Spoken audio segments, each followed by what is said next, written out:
삼성전자의 2021년도 임금협상 최종안이 노조원 투표에서 부결됐다. 25일 삼성전자 안팎에 따르면 지난 21일 삼성전자는 노조 공동교섭단에 임협 최종안을 전달하고 24일까지 노조원 투표를 진행했으나 반대표가 90.7%에 달하면서 부결됐다. 임금 관련 요구사항이 반영되지 않으면서 노조원 사이에 여론이 돌아선 것으로 알려졌다. 삼성전자 노조는 이날 입장문을 내고 진윤석 위원장이 책임을 지고 사퇴하기로 했다며 이제 노사 간 대화는 결렬됐다. 비상대책위원회 체제로 전환해 사측에 맞서 더 큰 투쟁을 조직할 것이라고 밝혔다. 이로써 삼성전자 창사 이래 처음으로 진행됐던 임협은 안개 속으로 빠져들었다. 사측으로선 지금 능력과 중장기적 영향 등을 고려해야 해 셈법이 복잡해지고 있다. 이직이 활발해지는 시점에 처우 개선 약속을 통해 핵심 인재를 묶어두겠다는 낙인 심리가 있다. 더욱이 미즈 세대 중엔 자신이 다니는 회사의 임금 복지 등을 디지털 공간에서 공유 전파하는 인플루언서, 회사 안팎에서 영향력이 큰 직원가 늘어나 직원 경험, 인플로이 익스피리언스, 관리가 기업의 새로운 과제로 떠오르고 있다. 가장 관심이 쏠리는 곳은 반도체 업계다. 합의를 목전에 둔 듯했던 삼성전자의 임협은 첫 고비를 넘지 못했다. 삼성전자 노사는 지난해 8월 창사 52년 만에 첫 노사 단체 협약을 체결했고 같은 해 10월 임협에 들어가 이제까지 총 15차례에 걸쳐 교섭을 진행했으나 결국 무산됐다. 최종안에는 조합원 후생 및 재해 방지를 위한 조합 발전기금 지원 방안과 함께 노사 상생 협의체에서 임금 피크제 및 임직원 휴식권 개선을 협의한다는 내용이 담겼었다. 이후 투표에서 그간 요구해왔던 전 직원 연봉 1,000만 원 인상, 매년 영업이익 25% 성과급 지급 등 임금 관련 요구가 최종안에 반영되지 않았다는 이유로 부결시킨 것이다.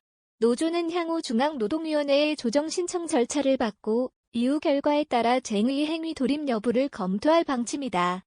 SK하이닉스 단협에선 임금 인상률이 10%를 넘기느냐에 업계가 주목하고 있다. 이 회사 노사는 지난해 기술사무직, 일반직은 평균 8%, 생산직은 약 9% 인상에 합의한 바 있다.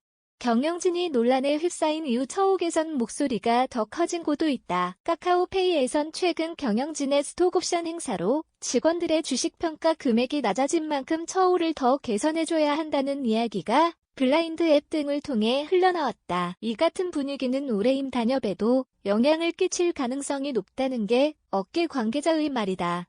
최근 이마트 직장인 커뮤니티 블라인드 등에는 회사의 불만을 드러내는 글이 따라 올라왔다. 지난 21일 지급된 성과급이 기대에 미치지 못했다는 내용이다.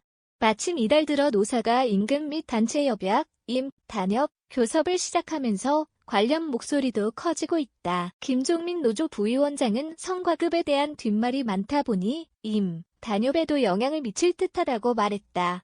반면 일사천리로 올해 임협을 타결한 곳도 있다. SK이노베이션은 지난 13일 노사가 상결례 자리에서 잠정 합의안을 도출한 데 이어 조합원 대상 찬반 투표를 거쳐 87.3%의 찬성으로 인상안을 가결했다. 인상률은 전년도 소비자 물가지수인 2.5%로 확정됐다. 상결례부터 조합원 투표까지 걸린 시간은 일주일이었다.